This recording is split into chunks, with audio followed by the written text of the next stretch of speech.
그러고 있는데요.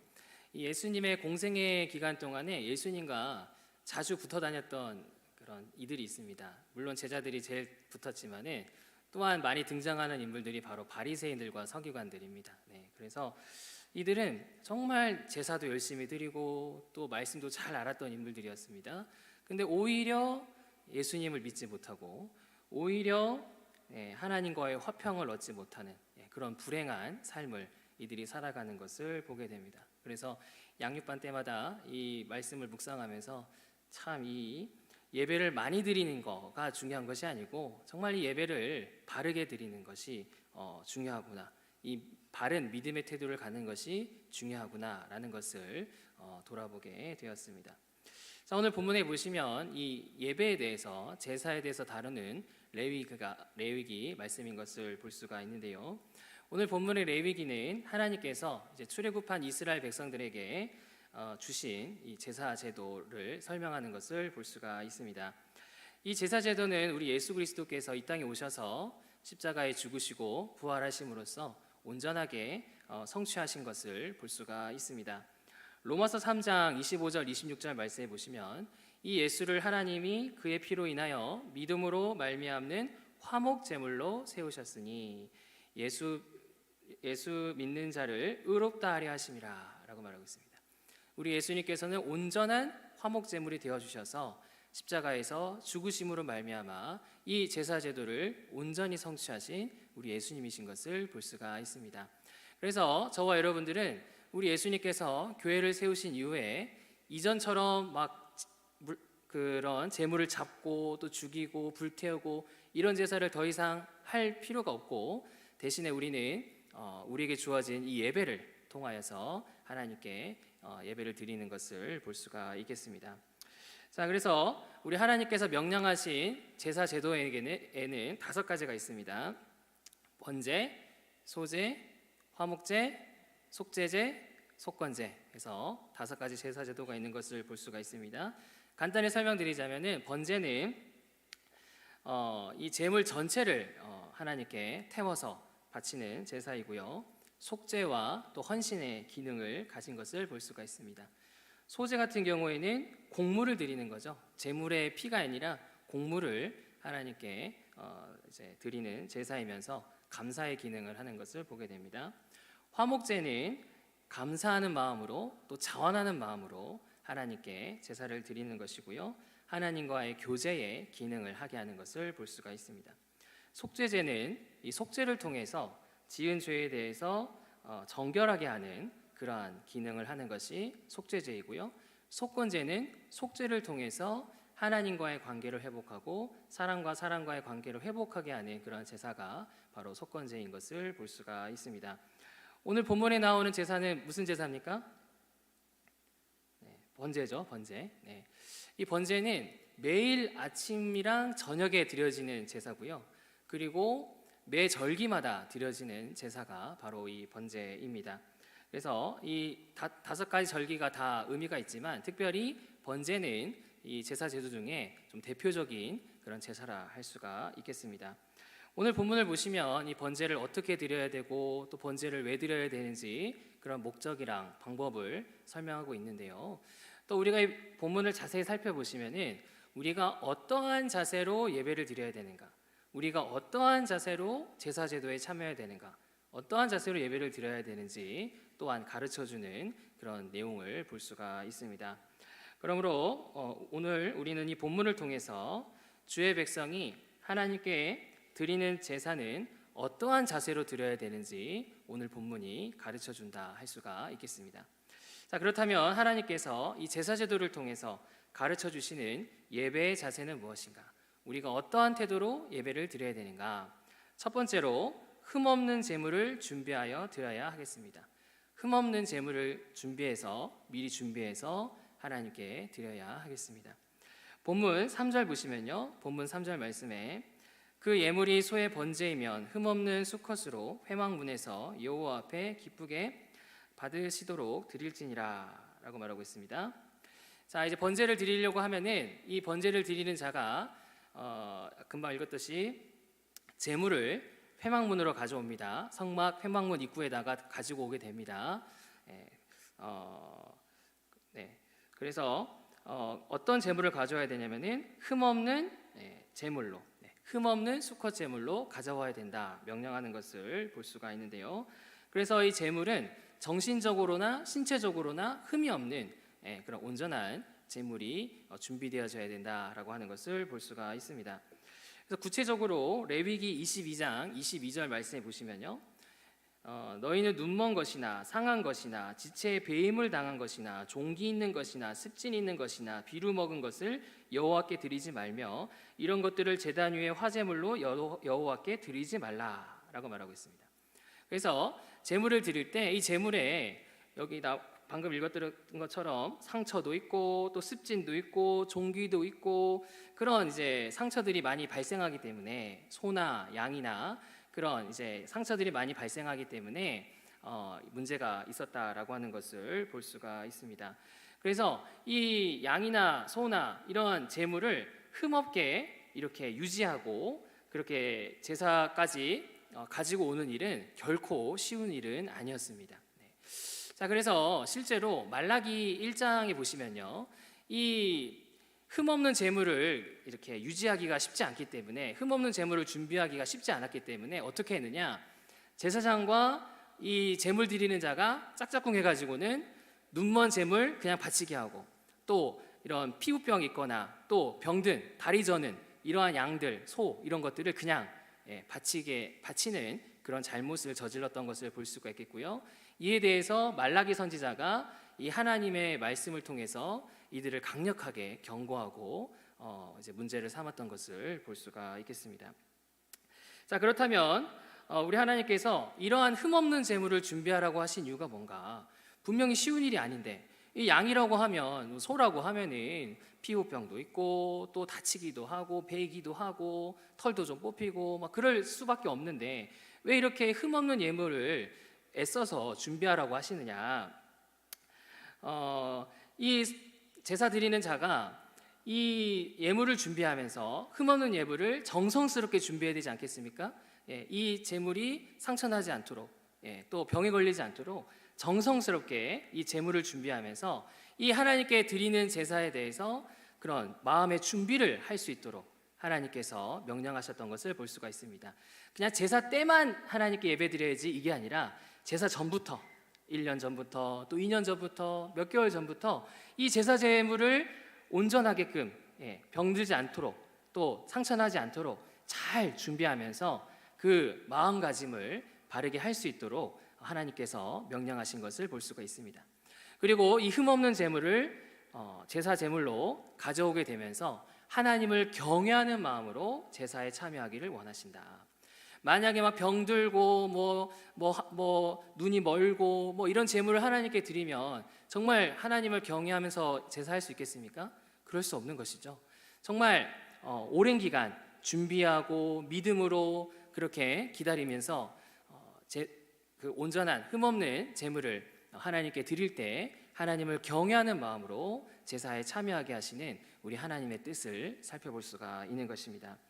이처럼 하나님께서는 저와 여러분들도 이 예배를 참여할 때 믿음으로 예배를 준비하길 원하시고 믿음으로 하나님을 경외하며 예배에 참여하기를 원하신다.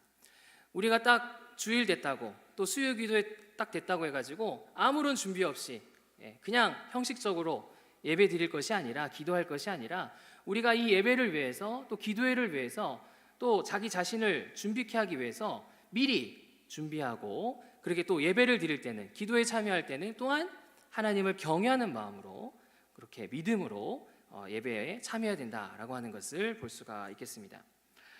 사무엘상 15장 22절 보시면요, 이 사무엘 선지자가 이 사울에게 대해서 뭐라고 얘기하냐면은 여호와께서 번제와 다른 제사를 그의 목소리를 청종하는 것을 좋아하신 같이 좋아하시겠나이까 순종이 제사보다 낫고 듣는 것이 순양의 기름보다 나으니 라고 말하고 있습니다.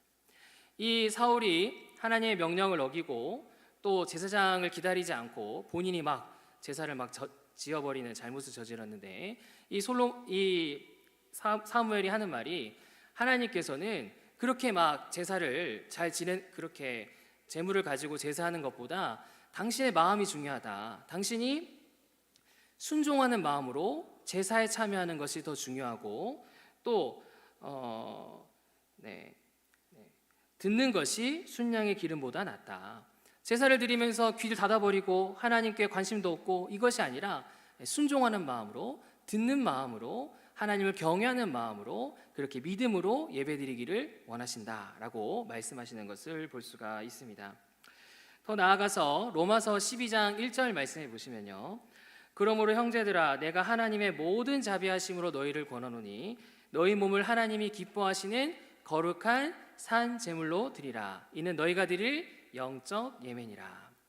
하나님께서는 저와 여러분들이 주일만 예배 드리고 또 정해진 시간에만 우리가 기도할 것이 아니라 우리가 평소에도 거룩한 산 제물로서 우리가 영적 예배를 바르게 잘 드리는 삶을 살아야 되는 것이고, 그렇게 우리가 거룩한 산 제물로서 바르게 이 주일 예배와 또 주어진 예배 기도회를 우리가 믿음으로 준비하고 참여해야 된다라고 하는 것을 볼 수가 있는 것입니다. 주일만 예배드리고 주중에는 내 마음대로 살고 마음대로 죄짓고 그러다가 딱 주일만 딱 와가지고 예배드리고 이런 모습이 아니라 거룩한 산 제물로서 영적 예배자로서 우리가 예배를 위해 준비하고 또 기다리고 그렇게 믿음으로 예배에 참여해야 된다라고 하는 것을 볼 수가 있는 것입니다. 이처럼 하나님께서는 저와 여러분들이 이 예배에 대해서 또 기도에 대해서 그냥 아무런 준비 없이 그냥 형식적으로 드릴 것이 아니라 미리 기도하고 또 사모하고 또 준비하고 또 그 예배 시간에는 믿음을 가지고 하나님을 경외하는 마음을 가지고 바르게 하나님을 예배하길 원하시는 우리 하나님이시다라는 사실을 믿으시기 바랍니다. 제가 청교도 이야기를 많이 하는데요. 16세기 청교도들은 이 자신들의 목숨을 걸면서까지 지켰던 것이 바로 이 성경적인 예배였습니다. 성경적인 예배. 당시에 이 영국 왕들은 그 교회를 자신들이 사로잡기 위해서 자기의 권위 아래 두기 위해서 명령을 내리는데 이 자기 왕들을 드높이는 그런 설교 지침서 또 자기 마음대로 교회를 이렇게 움직이게 하려고 이 기도 지침서를 공동 기도서를 이렇게 명령한 것을 볼 수가 있습니다. 성경적인 기도문 설교문이 아니라 이 왕을 위해서 왕의 명령 입맛에 따라 움직이도록 그런 설교 지침서와 기도 지침서가 내려온 것을 볼 수가 있습니다. 그래서 청교도들은 이거를 따를 수가 없는 것이죠. 왜냐하면 청교도들이 생각하기에는 이 예배라는 것이 말씀과 기도라는 것이 정말 영생이 달린 일이고 생명이 달린 일이고 하나님 나라 백성의 삶을 살아가는 그런 양분을 받는 시간인데 왕을 위해서 잘못된 그런 걸 따를 수가 없는 것이죠. 그래서 반대하였고 수많은 사람들이 이 왕에 의해서 목숨을 잃게 되는 것을 볼 수가 있습니다.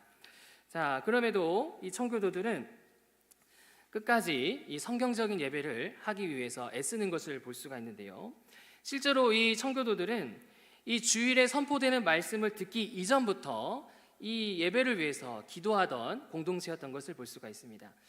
물론 이 자리에 계신 분들도 이 주일 예배를 위해서 또 수요 기도회를 위해서 기도하시는 분들이 계실 것 같은데, 이 청교도들은 이 예배를 매우 중요하게 여겼고 이 예배가 바르게 진행될 수 있도록 그렇게 미리 기도하고 또 본인 자신도 이 예배를 잘 참여할 수 있도록 스스로를 위해서 또 가족을 위해서 교회를 위해서 기도했던 것을 볼 수가 있습니다. 그리고 설교자가 선포하는 말씀이라면은 그 말씀이 혹여나 좀 부족하거나 좀 부족하게 전해졌다 할지라도 그 말씀에 대해서 하나님 말씀으로 받아들이기를 힘썼고요. 또 그 들은 말씀에 대해서 그냥 한 귀로 듣고 한 귀로 흘려버리는 것이 아니라 그 말씀을 실천하기를 힘썼던 공동체가 청교도 공동체였습니다. 그리고 이들은 매일마다 말씀을 묵상하기 힘썼고요. 또 말씀을 읽을 때마다 나에게 주시는 하나님 말씀이 뭔가, 나에게 명령하시는 하나님의 말씀이 뭔가를 늘 묵상하고 돌아봤던 인물들이 바로 청교도들이었습니다. 또 이들은 기도할 때 그냥 형식적으로 기도하는 것이 아니라 부지런히 성령님의 도움을 구하면서 성령님의 인도하심과 함께 기도했던 것을 볼 수가 있습니다. 이처럼 이들은 이 예배를 준비하기를 힘쓰고 예배를 통한 하나님의 교훈과 또 은혜를 공급받기 힘쓰고 그렇게 성령님의 도움을 받아 이들이 하나님의 은혜를 공급받았기 때문에 이들이 그러한 어떠한 영국왕들의 공격에도 불구하고 공동체를 지킬 수 있었고 그러한 시대와 여러 가지 유혹과 시험 가운데서도 이들이 공동체를 지킬 수 있었다라고 하는 것을 볼 수가 있는 것입니다. 이처럼 하나님께서는 저와 여러분들도 제가 말씀드렸던 청교도들의 그런 모범처럼 저와 여러분들도 이 예배에 대해서 그냥 형식적으로 그냥 뭐 왔다 가고 그냥 아무런 감흥도 없고 뭐 그냥 오고 가고 그것이 아니라 우리도 믿음으로 준비하고 흠없는 제물을 준비하듯이 우리가 믿음으로 준비하고 기도로 준비하고 우리가 이 예배에 참여해야 된다. 또한 예배를 참여할 때 그냥 아무런 마음 없이 참여하는 것이 아니라 하나님을 경외하는 마음으로 믿는 마음으로 은혜를 사모하는 마음으로 이 예배에 참여하게 된다라고 하는 것을 볼 수가 있습니다. 그러므로 저와 여러분들이 어떻게 해야 되겠습니까?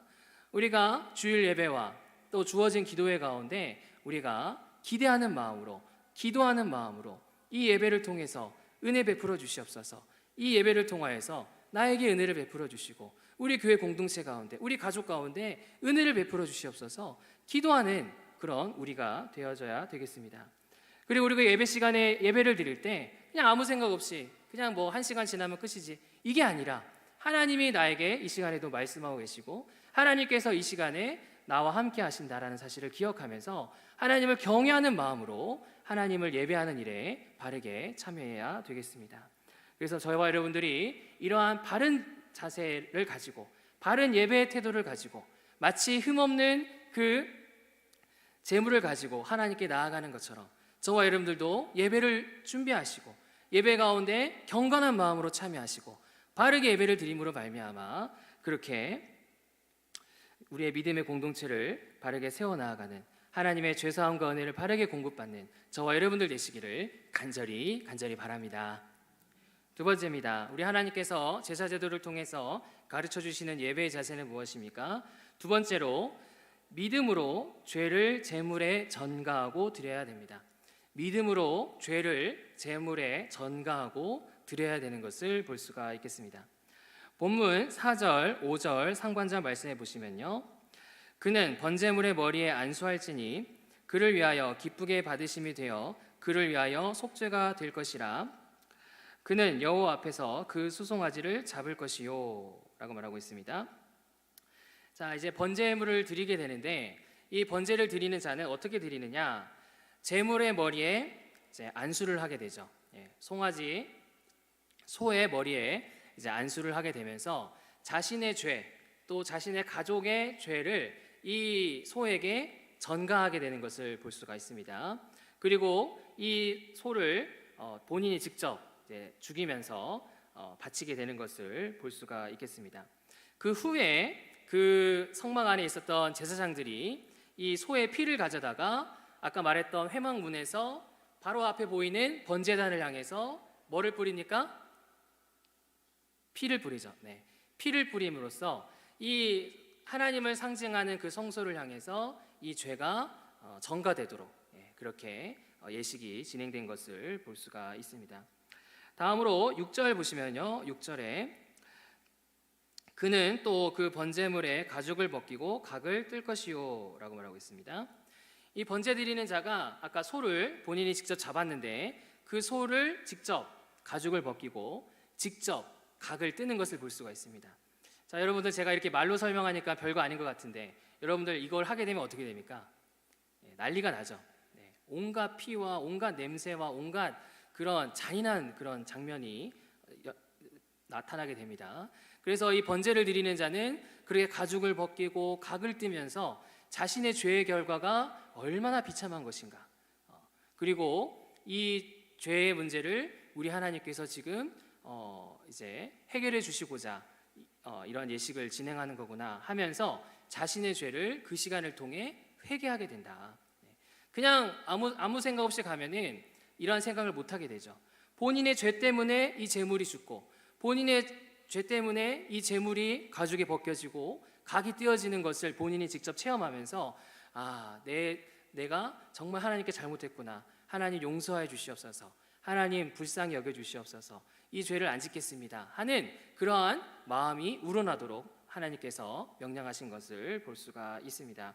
자, 그리고 난 다음에 이 제사장이 이 각든 이 제물을 번제단 위에다가 올려놓죠. 먼저는 나무를 얹어놓고 그 위에 이제 각을 뜬 그 번제물을 올려놓고 불로 태움으로써 하나님께 바치게 되는 것을 볼 수가 있습니다. 자, 이때 하나님께서는 이 번제물에 대해서 어떻게 반응을 하시느냐? 9절 말씀 보시면요, 9절 말씀, 그 내장과 정강이를 물로 씻을 것이요 제사장은 그 전부를 제단 위에서 불살라 번제를 드릴지니 이는 화제라 여호와께 향기로운 냄새니라 라고 말하고 있습니다. 하나님께서는 이 죄가 전가된 이 제물에 대해서, 그 태워진 그 제물에 대해서 향기롭게 여기시고 그것을 흠양하시고 그렇게 죄의 문제를 해결해 주신다. 하나님께서는 이 죄를 가진 이 제물을 드리는 자에 대해서 이 죄를 가지고 심판하시는 것이 아니라 이 제물을 드린 자에 대해서 그 제물을 받으시고 죄 문제를 해결해 주시는, 그 제물을 흠양해 주시는, 받아주시는 우리 하나님의 일하심을 볼 수가 있는 것입니다. 자, 이처럼 우리 하나님께서는 저와 여러분들을 구원하시기 위해서 예수 그리스도를 보내주셨습니다.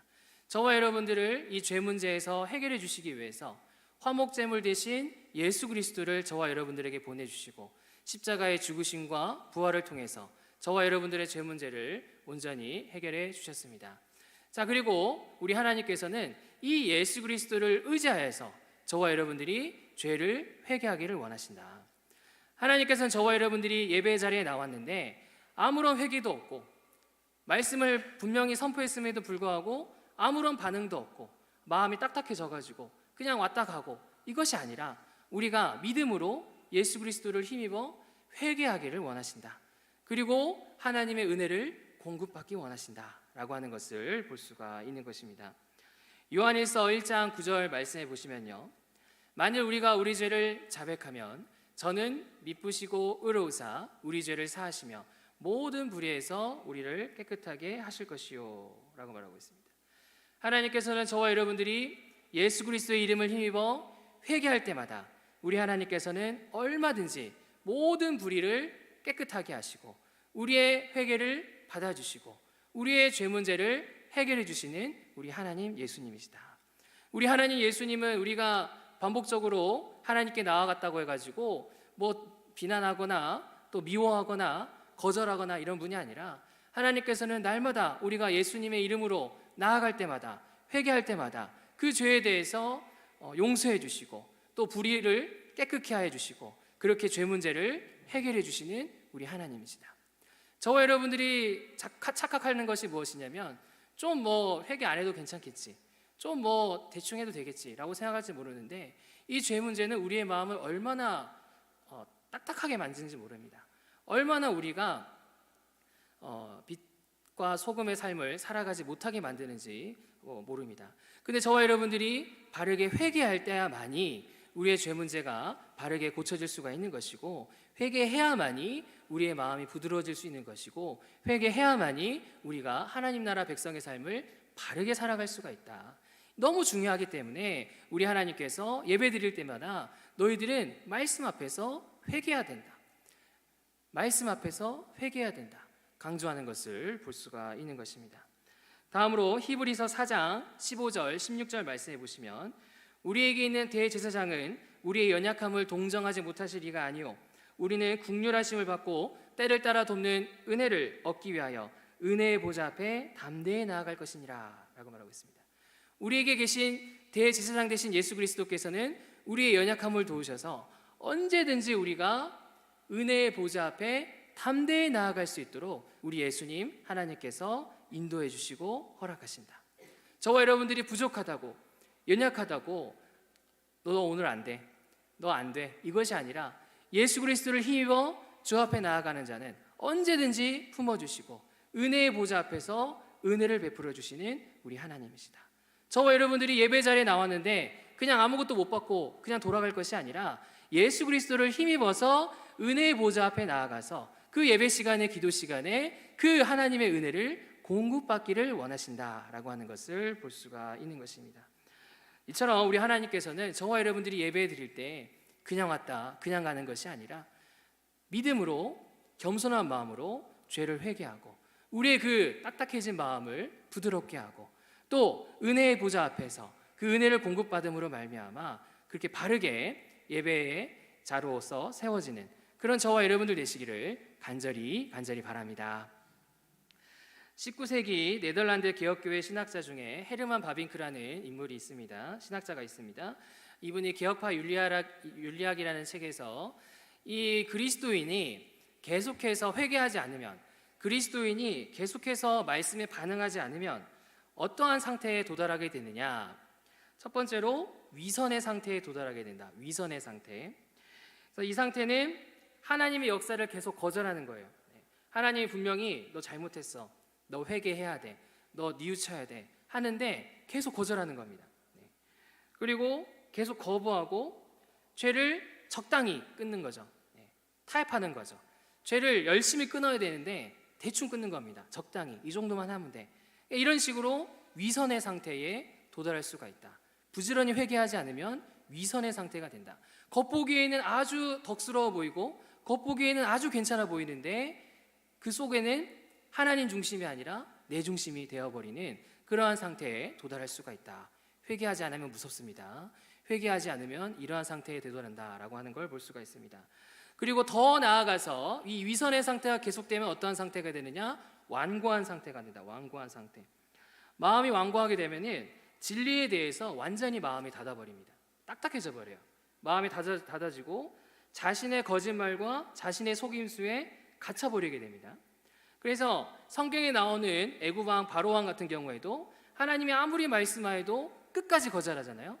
완고한 자가 되면은 아무리 하나님이 말씀하여도 끝까지 거절해버리는, 그래서 결국에는 구원에 도달하지 못하는 상태에도 이를 수 있다라고 하는 것을 볼 수가 있는 것입니다. 이처럼 저와 여러분들이 예배 시간에 회개하지 않으면, 기도 시간에 회개하지 않으면 우리도 완고한 상태, 또 그렇게 위선의 상태에 도달할 수밖에 없다. 이 자리에 계신 분들 착하고 또 괜찮은 분들 많겠지만 이 죄의 본성은 그렇게 쉬운 게 아닙니다. 이 죄의 본성은 우리를 완고하게 하고 또 강팍하게 하고 위선으로 쌓이도록 만드는 것이 죄의 본성이다. 근데 저와 여러분들이 예배 시간마다, 기도의 시간마다 회개하고 우리가 기도의 시간마다 우리의 마음을 부드럽게 하면 얼마든지 우리가 이러한 죄의 상태를 극복할 수가 있는 것이고 성숙한 그리스도인으로, 하나님의 은혜와 사랑을 나타내는 그리스도인으로 세워질 수가 있다라고 하는 것을 볼 수가 있는 것입니다. 그러므로 저와 여러분들이 어떻게 해야 되겠습니까? 우리가 예배 시간마다, 기도의 시간마다 하나님이 말씀하실 때 그 말씀에 대해서 받아들이고 회개하기를 힘써야 되겠습니다. 그 누구도 날마다 회개하지 않을 사람이 없습니다. 이 죄의 본성이 있기 때문에 회개할 일은 차고도 넘칩니다. 그러므로 저와 여러분들이 예배 드릴 때마다, 기도할 때마다 하나님이 주시는 말씀에 대해서 인정하고 회개하기를 힘써야 되겠습니다. 그리고 믿음으로 은혜의 보좌 앞에 나아가서 하나님의 은혜를 공급받기를 힘써야 되겠습니다. 하나님의 은혜가 아니면 우리가 아무것도 할 수가 없는 것이죠. 은혜의 보좌 앞에 나아가서 하나님의 은혜를 공급받기를 힘써야 되겠습니다. 그래서 저와 여러분들이 바르게 회개하고 바르게 은혜를 공급받음으로 말미암아 바른 예배 자세로 이 하나님의 죄사함과 은혜를 누리며 이 하나님 나라 백성의 삶을 바르게 살아내어 가는 저와 여러분들 되시기를 간절히 바랍니다. 세 번째입니다. 제사 제도를 통해서 가르쳐 주시는 예배의 자세는 무엇이냐? 세 번째로 모든 백성이 제사에 참여해야 된다라고 하는 걸 볼 수가 있습니다. 모든 백성이 제사에 참여해야 된다라고 하는 것을 볼 수가 있겠습니다. 본문 10절 보시면요. 본문 10절에 만일 그 예물이 가축의 떼의 양이나 염소의 번제이면 흠없는 수컷으로 드릴지니 라고 말하고 있습니다. 아까 제가 맨 처음에 말했던 제물은 소였습니다. 근데 소는 좀 잘 사는 사람들이 제물로 낼 수 있는 것이죠. 좀 그런 어려움이 있는 사람 같은 경우에는 양이나 염소를 가지고 제물을 드릴 수가 있다. 그래서 하나님께서는 소를 준비하지 못하는 자들이라 할지라도 양이나 염소를 구입해서 염소를 준비하여서 하나님께 제물을 드리고 참여하게끔 하신 것을 볼 수가 있습니다. 자, 그리고 14절 말씀 보시면요. 14절 말씀에 만일 여호와께 드리는 예물이 새의 번제이면 산 비둘기나 집 비둘기 새끼로 예물을 드릴 것이요 라고 말하고 있습니다. 백성들 중에는 양도 키울 수 없고 염소도 키울 수 없는 정말 어려운 형편의 사람들도 있을 것입니다. 이들에 대해서도 하나님은 외면하지 않으시고 너희들은 산비둘기, 집비둘기를 준비하여서 번제로 드리라 라고 하면서 빈부고아를 막론하고 제사에 참여하게 하신 것을 볼 수가 있습니다. 자, 더 나아가서 레위기 7장에 보면은요 화목제사가 나오는데요, 이 화목제사 같은 경우에 이제 서원이나 자원함으로 드리는 제사인 경우에는 이 화목제물의 제물의 일부를 그 제사 드린 사람이 가져갈 수가 있었습니다. 집에 가져갈 수가 있어서 그 가져간 제물을 가지고 가족들이나 이웃들과 먹어야 됩니다.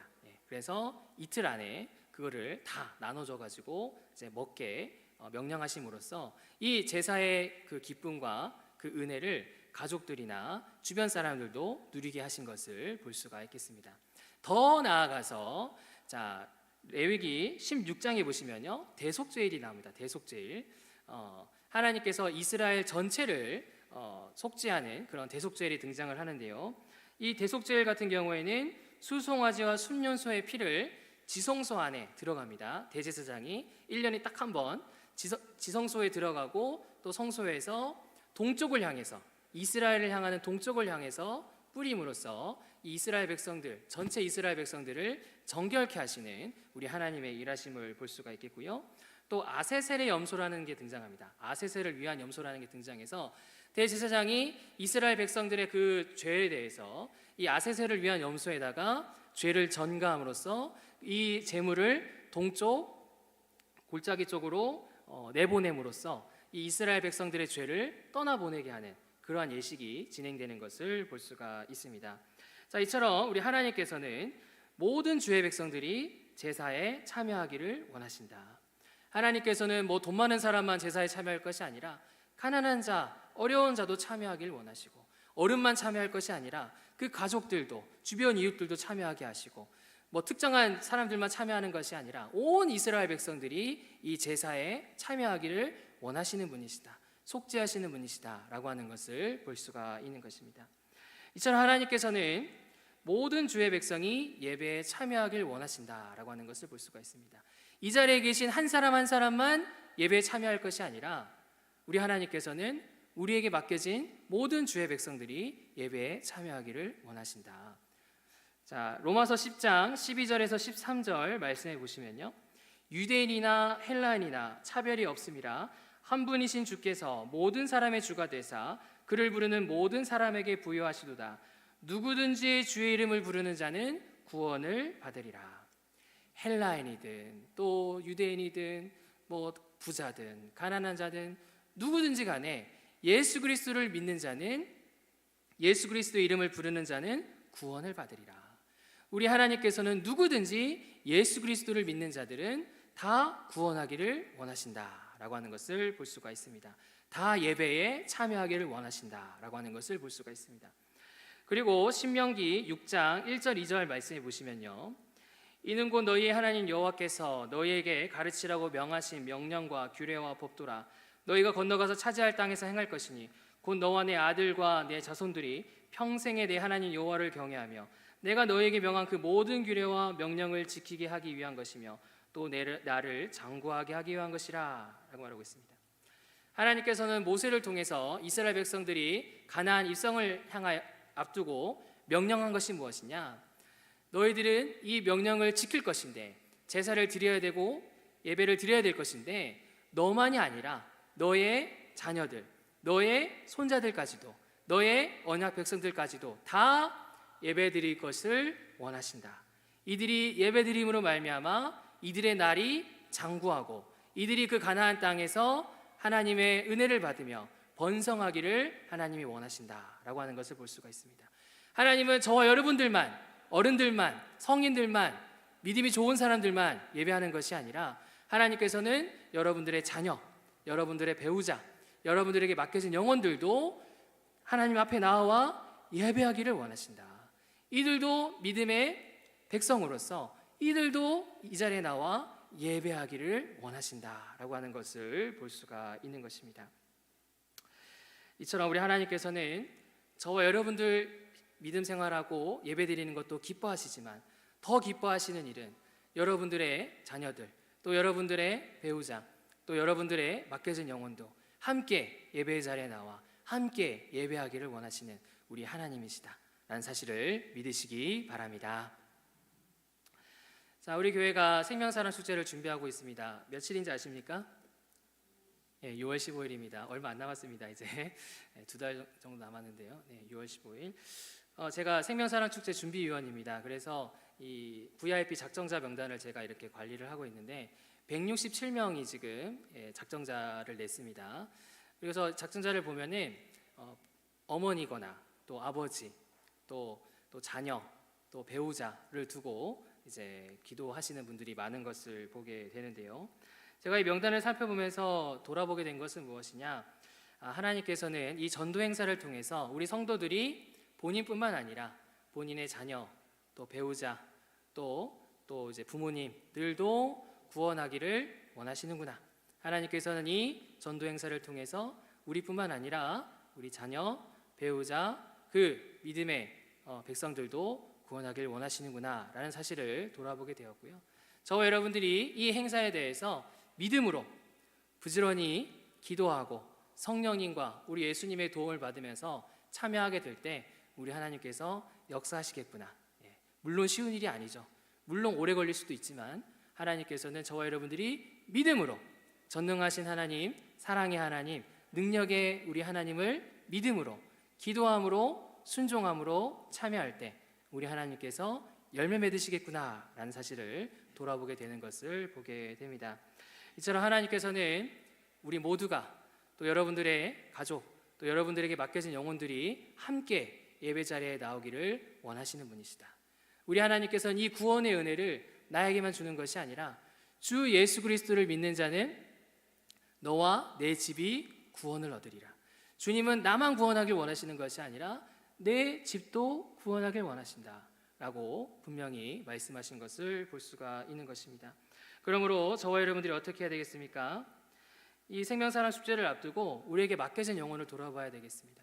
나에게 맡겨진 자녀, 맡겨진 배우자, 또 맡겨진 영혼들을 우리가 돌아봐야 되겠습니다.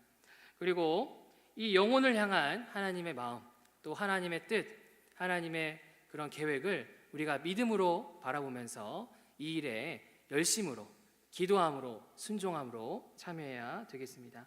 그래서 저와 여러분들이 나에게 맡겨진 이 영혼을 주께로 나오게 하는 일에 함께 살아계신 하나님을 예배하게 하는 일에 하나님의 그 죄사함과 은혜를 공급받게 하는 일에 이 영혼들을 주 앞으로 나오게 하고 그렇게 함께 바른 예배자로서 세워지고 하나님께 쓰임받는 저와 여러분들 되시기를 간절히 바랍니다. 말씀을 정리하겠습니다. 우리는 오랜 시간 신앙생활을 하였습니다. 대부분 수십 년간 신앙생활을 했을 거라 생각이 됩니다. 그런데 우리는 매너리즘에 빠질 때가 많죠. 그래서 형식적으로 예배드릴 때가 있고요. 또 하나님의 은혜를 제대로 공급받지 못하고 또 회개도 제대로 못할 때가 있는 것을 보게 됩니다. 또 맡겨진 영혼도 데려와야 되는데 그러지 못하는 우리의 부족함도 있는 것을 보게 됩니다. 그러나 오늘 주님께서는 뭐라고 말씀하셨습니까? 너희들은 예배를 위해 믿음으로 준비하고 이 예배에 믿음으로 참여해라. 아무 생각 없이 올 것이 아니라 믿음으로 준비하고 믿음으로 기도하고 믿음으로 예배에 참여하라 말씀하신 것을 보게 됩니다. 우리 주님께서는 저와 여러분들이 예배 시간에 믿음으로 회개하고 믿음으로 은혜를 공급받아라 말씀하시는 것을 보게 됩니다. 그냥 왔다 그냥 가는 것이 아니라 믿음으로 회개하고 믿음으로 은혜를 공급받아라. 마지막으로 뭐라고 말씀하십니까? 너에게 맡겨진 그 영혼들 데려와서 함께 예배하기를 원하신다. 그 영혼들을 데려오기를 힘쓰고 함께 예배하자 말씀하시는 것을 볼 수가 있는 것입니다. 그러므로 저와 여러분들이 어떻게 해야 되겠습니까? 내 예배 태도를 돌아봐야 되겠습니다. 저도 마찬가지고요. 여러분들도 마찬가지고 하나님 보시기에 부족한 이 예배 태도에 대해서 우리가 돌아보고 회개하는 자세를 가져야 되겠습니다. 부지런히 하나님의 은혜를 공급받기 힘써야 되겠습니다. 하나님은 은혜를 주길 원하는데, 하나님은 놀라운 능력을 주길 원하는데, 우리가 그냥 가는 것이 아니라 예배마다 기도회마다 그 주시는 은혜와 능력을 공급받기를 힘써야 되겠습니다. 또한 나에게 맡겨진 영혼도 데려오기를 힘써야 되겠습니다. 물론 한 번 올 수도 있는 것이고요, 또 오랜 시간 걸릴 수도 있겠지만은 이 일을 포기하지 마시고 하나님의 명령임을 알고 이 일에 계속적으로 신실하게 순종하고 믿음으로 참여하기를 힘써야 되겠습니다. 그래서 바라기는 우리가 예배 때마다 하나님이 주시는 이 죄사함과 은혜를 바르게 공급받고 우리가 딱딱한 그리스도인으로 살아가는 것이 아니라 성숙한 부드러운 그리스도인으로, 빛과 소금을 나타내는 하나님의 은혜와 영광을 나타내는 그리스도인으로 세워지고, 그렇게 우리에게 주어진 이 하나님 나라 세워가는 일에, 하나님 나라 사명을 이루는 일에 귀하게 바르게 쓰임받는 저와 여러분들 되시기를 간절히 바랍니다. 찬양하겠습니다.